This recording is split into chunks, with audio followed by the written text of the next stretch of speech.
কৰিব নোৱাৰে। তেওঁ এটা এনেকুৱা এটা ভুৱা মুখ্যমন্ত্ৰী, তেখেতক ডক্টৰেট লিখে, হয় না নাই? আপোনালোকে গম পায় নাই? ডক্টৰেট, এই ডক্টৰেটটো ভুৱা ডক্টৰেট হ'ব। এজন শিক্ষিত ডক্টৰেট থকা মুখ্যমন্ত্ৰীয়ে গৌৰৱ গগৈ ডাঙৰীয়াক কেতিয়াও পাকিস্তানী এজেণ্ট বুলি ক'ব নোৱাৰে।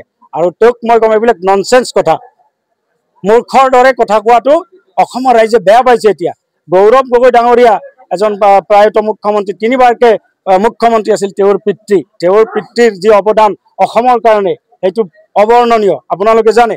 আৰু আমাৰ প্ৰিয় নেতা গৌৰৱ গগৈ ডাঙৰীয়া অকল অসমৰ নহয়, গোটেই ভাৰতবৰ্ষৰ হাৰ্টথ্ৰব, অকল ভাৰতবৰ্ষৰ ভৱিষ্যত, অসমৰ নহয় ভাৰতবৰ্ষৰো আমাৰ গৌৰৱ গগৈ ডাঙৰীয়া ভৱিষ্যত। গতিকে গৌৰৱ গগৈ ডাঙৰীয়া সকলো জাতি জনগোষ্ঠীৰ উন্নয়নৰ কাৰণে কাম কৰে, কথা কয়, যাৰ কাৰণে তেওঁক আজি পাকিস্তানী এজেণ্ট বনাব বিচাৰিছে। তেখেতে আপোনালোকে জানে, জুবিন গাৰ্গ ডাঙৰীয়াকো তেখেতসকলে সমালোচনা কৰিছে, তেখেতসকলৰ মন্ত্ৰীসকলেও সমালোচনা কৰিছিলে। অসমত যোনে ভাল কাম কৰে, যোনে ভাল চিন্তা কৰে, তাৰ কাৰণে হেমন্ত বিশ্ব শৰ্মা ডাঙৰীয়াৰ কাৰণে তেওঁ এটা বিষ হিচাপে পৰিণত হৈ যায়। গতিকে এইজন মুখ্যমন্ত্ৰীৰ পৰা এইবিলাক কথা অসমৰ ৰাইজে আশা কৰিব।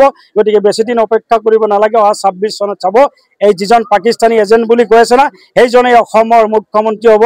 আৰু পাকিস্তানৰ লগত যুদ্ধ কৰিবলৈ হ'লে এইজন আমাৰ গৌৰৱ গগৈ ডাঙৰীয়াৰ সক্ষম হ'ব। তেওঁতো আমাৰ যিবিলাক অৰুণাচল বৰ্ডাৰকে সুৰক্ষা দিব নোৱাৰে এইজন মুখ্যমন্ত্ৰীয়ে। গতিকে তেওঁ আৰু পাকিস্তানৰ কি এজেণ্ট বুলি কয়? পাকিস্তানক কেনেকৈ, ভাৰতবৰ্ষত কেনেকৈ সুৰক্ষা দিব? বাংলাদেশৰ কথা কয়, বাংলাদেশী বুলি কয়, তেওঁ বাংলাদেশৰ বৰ্ডাৰটোৱে সুৰক্ষা দিব পৰা নাই এতিয়ালৈকে। কংগ্ৰেছ দলে দিব, কংগ্ৰেছ দলে বাংলাদেশী ওলাই দিব। অসমত কোনো বাংলাদেশী নাই। এই বাংলাদেশীৰ নামত তেওঁ অকল অসমখনত ছিন্ন বিচ্ছিন্ন কৰি আছে, অসমখনৰ হিন্দু মুছলমান লগাই আছে। অসমত কোনো বাংলাদেশী নাই। আৰু অকল এই আমাৰ হেমন্ত বিশ্ব শৰ্মা ডাঙৰীয়াত এই হিন্দু মুছলমানৰ নামত, বাংলাদেশীৰ নামত অসমত মুছলমানসকলক অন্যায় অত্যাচাৰ কৰি আছে।